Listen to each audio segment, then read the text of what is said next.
गंवार सास। ममता ने अपने बेटे को पढ़ा लिखाकर बड़ा आदमी बनाया। अब वो शहर में अपने परिवार के साथ रहता है। एक दिन ममता का बेटा रोहन अपनी पत्नी आलिया से कहता है, अरे आलिया, सुनो, माँ अब से गांव में नहीं रहेगी। वो हमारे साथ यहीं रहेंगे शहर में।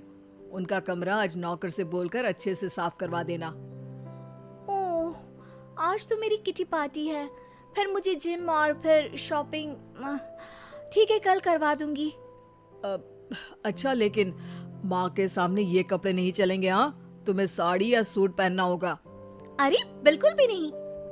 मेरे मम्मी पापा ने इतना पैसा लगाकर शादी इसलिए नहीं की थी कि मैं अपनी मर्जी के कपड़े पहन ओढ़ भी ना सकूं। अरे चलो, गुस्सा मत हो, लेकिन कुछ दिन तो माँ की खुशी के लिए कर सकती हो ना। लेकिन आलिया मानती नहीं। माँ आती है सिंपल सी साड़ी, झोला और चप्पल पहनकर। अरे रोहन, मैं इनके साथ कैसे रहूंगी? मेरी फ्रेंड्स क्या कहेंगी? ये तो पूरी गंवार लग रही है। आलिया, माँ गांव में रहती थी इसलिए ऐसी हैं। तुम आज ही माँ के साथ जाकर उनकी पसंद की शॉपिंग करवा देना। इनके साथ घर के अंदर रहना मुश्किल है, बाहर तो मैं कभी भी ना जाऊं। रोहन को आलिया पर गुस्सा आ जाता है। माँ, ओ माँ। हाँ बेटा। वो माँ को ले जाने के लिए उनका हाथ पकड़ता है कि अरे माँ, तेरे हाथ अभी तक इतने कड़े हैं, तूने इसका कोई इलाज नहीं किया? अरे बेटा, इसका कोई इलाज नहीं। वैसे भी मुझे कोई शर्म नहीं कि मेरे हाथ मुलायम नहीं है, क्योंकि इन्हीं हाथों से मेहनत कर मैंने तुझे बनाया है बेटा। अगले दिन।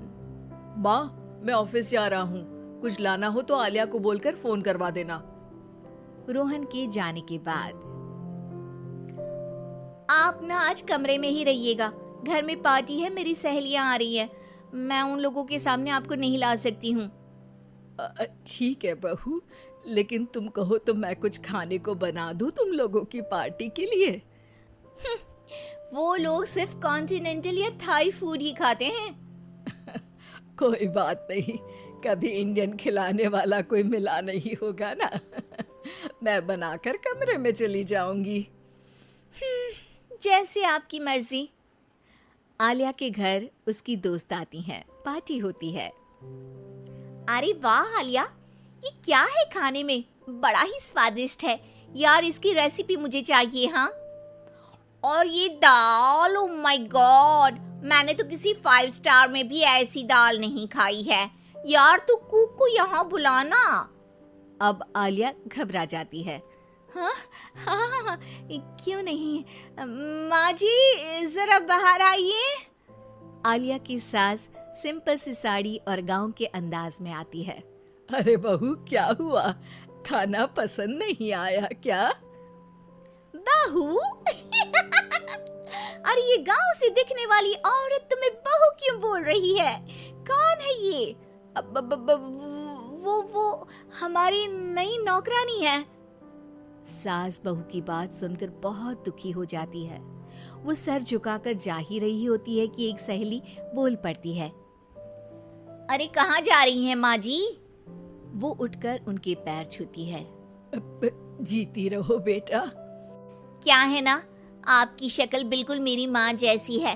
पता है आलिया, मैं शहर पढ़ने आई और फिर शहरी हो गई, लेकिन मेरे माँ पापा तो आज भी गांव में रहते हैं, बिल्कुल इनके जैसे ही हैं।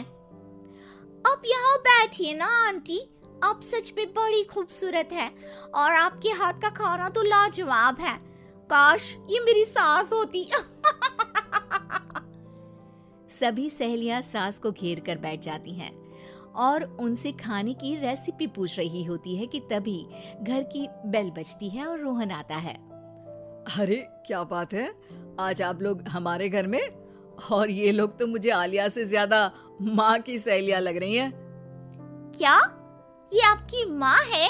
लेकिन आलिया ने तो कहा कि ये उनकी नौकरानी है और इन्होंने भी नहीं बताया। वो नहीं बताएंगी, क्योंकि उनके लिए बच्चों की इज्जत और उनकी खुशी सबसे पहले है। मुझे माफ कर दो, मुझे इन्हें तुम लोगों से मिलवाने में शर्म आ रही थी कि तुम लोग क्या कहती? अरे अब तो हमें शर्म आ रही है कि तुम हम लोगों की सहेली हो। हाँ, जो माँ जैसी सास को नौकरानी बोले वो हमारी सहेली नहीं हो सकती। ये बोलकर सभी वहां से जाने लगती है कि सास बोलती है, आलिया की तरफ से मैं तुम लोगों से माफी मांगती हूँ। उसने जो कहा उसके लिए मैं उसे माफ करती हूँ। अब तुम लोग भी उसे माफ कर दो, क्योंकि अगर तुम लोगों ने उससे दोस्ती तोड़ी तो फिर मेरे हाथ का खाना कैसे खाओगी? नहीं नहीं आंटी, जरूर आएंगे, लेकिन अब आलिया की नहीं बल्कि आपकी सहेली बनकर।